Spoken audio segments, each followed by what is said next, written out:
இன்றைய வானிலை தொடர்பான தகவல்களை அறிந்து கொள்வதற்காக வளிமண்டலவியல் திணைக்களத்தின் வானிலை அதிகாரி கே சூரியகுமாருடன் நாம் நேரடியாக தொடர்பை ஏற்படுத்துகின்றோம்.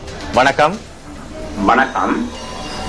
நாட்டின் கடந்த சில நாட்களாக நிலவி வந்த இந்த சீரான காலநிலையில் சிறிதளவான மாற்றம் ஏற்படும் என்று எதிர்பார்க்கப்படுகின்றது. இதன்படி மேற்கு சப்ரகமுவ மத்திய மாகாணங்களின் சில பகுதிகளிலும் காலி மாத்தறை மாவட்டத்தின் சில பகுதிகளிலும் பிற்பகல் மற்றும் மாலை வேளைகளில் மழை அல்லது இடியுடன் கூடிய மழை காணப்படும். இதனை தவிர நாட்டின் ஏனைய பகுதிகளில் சீரான காலநிலையை தொடர்ந்தும் நிலவும். கடல் பிராந்தியங்களை பொறுத்தவரையில் கிழக்கு தெற்கு கடல் பிராந்தியங்களில் மழை அல்லது இடியுடன் கூடிய மழை காணப்படும். ஏனைய ஆழ்கடல் பிராந்தியங்களில் கூட சீரான காலநிலையை தொடரும் என்று எதிர்பார்க்கப்படுகின்றது.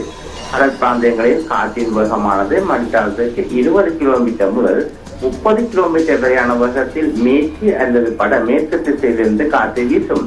இந்த இலங்கை தீவிரத்திற்கு உள்ள கடல் பிராந்தியங்கள் அநேகமான பகுதிகள் கொந்தளிப்பற்ற நிலையில் காணப்படுகின்ற பொழுதிலும் கிழக்கு தெற்கு ஆழ்கடல் பிராந்தியங்களில் இந்த இடியுடன் கூடிய மழை காணப்படும் சந்தர்ப்பங்களில் அந்த கடலானது சற்று கொந்தளிப்பாக காணப்படும். நன்றி. அந்த வானிலை தொடர்பான தகவல்களுக்கு.